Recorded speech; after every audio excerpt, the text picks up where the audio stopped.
নমস্কার ভ্রমণ পিপাসু বন্ধুরা, আজ আমরা এমন এক স্বপ্নের ঠিকানায় পা রাখব যা দার্জিলিংয়ের পরিচিত গণ্ডি পেরিয়ে এক অন্য জগতের সন্ধান দেয়।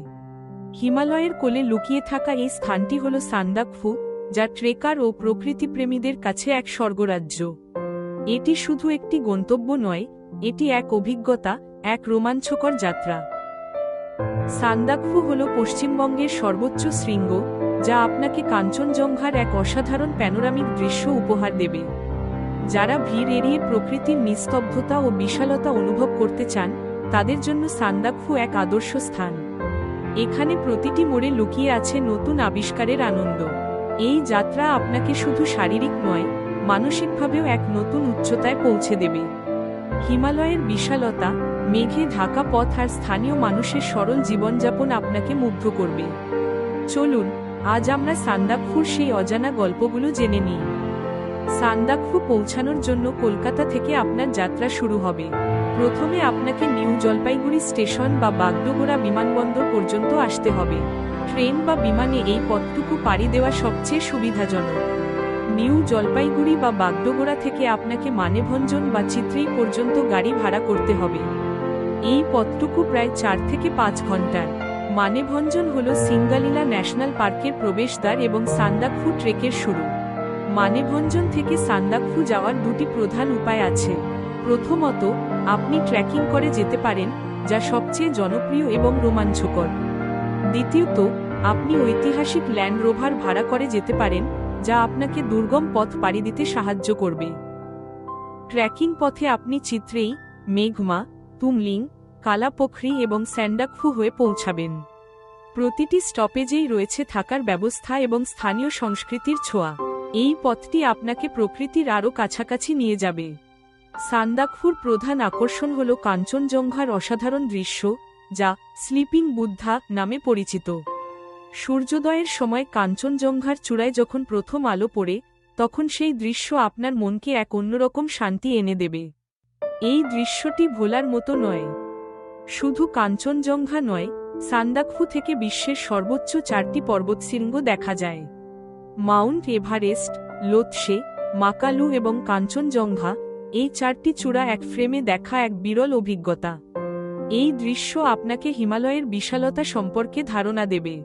দিনের বেলায় মেঘ আর কুয়াশার খেলা চলে পাহাড়ের গায়ে। কখনো মেঘে ঢেকে যায় সবকিছু, আবার পরক্ষণেই মেঘ সরে গিয়ে উন্মোচন করে এক অপরূপ দৃশ্য। এই পরিবর্তনশীল প্রকৃতি আপনাকে মুগ্ধ করে রাখবে। সূর্যাস্তের সময় আকাশ যখন কমলা, লাল আর বেগুনি রঙে সেজে ওঠে, তখন সেই দৃশ্য এক অসাধারণ অভিজ্ঞতা। পাহাড়ের চূড়ায় দাঁড়িয়ে এই দৃশ্য দেখা এক অন্যরকম অনুভূতি। এটি আপনার ক্যামেরায় ধরে রাখার মতো একটি মুহূর্ত। সান্দাকফুর পথে এবং সান্দাকফুতে আপনি স্থানীয় শেরোপা ও লেপচা সম্প্রদায়ের মানুষের দেখা পাবেন।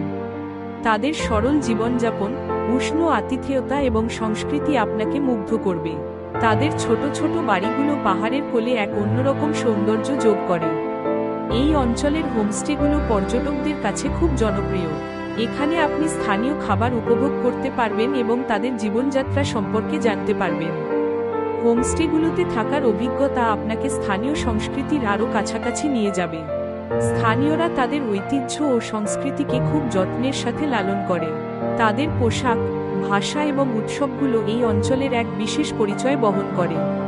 তাদের সাথে কথা বলে আপনি অনেক নতুন কিছু শিখতে পারবেন। তাদের তৈরি হস্তশিল্প এবং স্থানীয় পণ্যগুলোও বেশ আকর্ষণীয়। আপনি চাইলে স্মারক হিসেবে কিছু কিনে আনতে পারেন, যা আপনার সান্দাকফু ভ্রমণের স্মৃতিকে আরও মধুর করে তুলবে। এই মানুষগুলোর সরলতা আপনার মন ছুঁয়ে যাবে। সান্দাকফু থেকে আরও একটি জনপ্রিয় ট্রেকিং রুট হল ফালুট। যারা আরও অ্যাডভেঞ্চার ভালোবাসেন, তারা সান্দাকফু থেকে ফালুট পর্যন্ত ট্রেকিং করতে পারেন। ফালুট থেকেও কাঞ্চনজঙ্ঘার এক ভিন্ন এবং অসাধারণ দৃশ্য দেখা যায়। ফালুটের পথটিও প্রাকৃতিক সৌন্দর্যে ভরপুর। পাইন বন, রডোডেন্ড্রন আর বিভিন্ন প্রজাতির পাখির কলকাকলি আপনাকে মুগ্ধ করবে। এই পথটি ট্রেকারদের জন্য এক দারুণ অভিজ্ঞতা।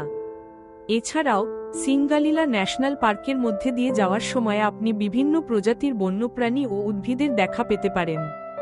রেড পান্ডা, হিমালয়ান ব্ল্যাক বিয়ার এবং বিভিন্ন প্রজাতির পাখি এই অঞ্চলের বিশেষ আকর্ষণ।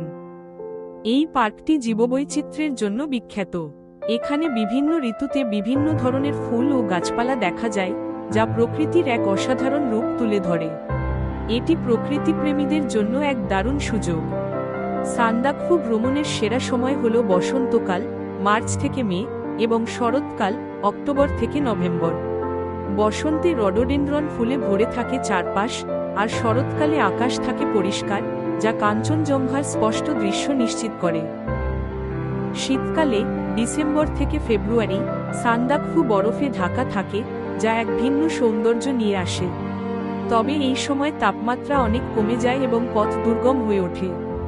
যারা বরফ ভালোবাসেন তারা এই সময় যেতে পারেন। ট্রেকিং এর জন্য ভালো মানের জুতো, গরম পোশাক এবং রেইনকোট সঙ্গে রাখা জরুরি। আবহাওয়া যে কোনো সময় পরিবর্তন হতে পারে, তাই প্রস্তুত থাকা ভালো। পর্যাপ্ত জল এবং কিছু শুকনো খাবারও সঙ্গে রাখুন। উচ্চতার কারণে অনেকের শ্বাসকষ্ট হতে পারে, তাই ধীরে ধীরে ট্রেকিং করুন এবং পর্যাপ্ত বিশ্রাম নিন। প্রয়োজনে স্থানীয় গাইডদের সাহায্য নিন, তাদের অভিজ্ঞতা আপনার যাত্রা আরও সহজ করে তুলবে।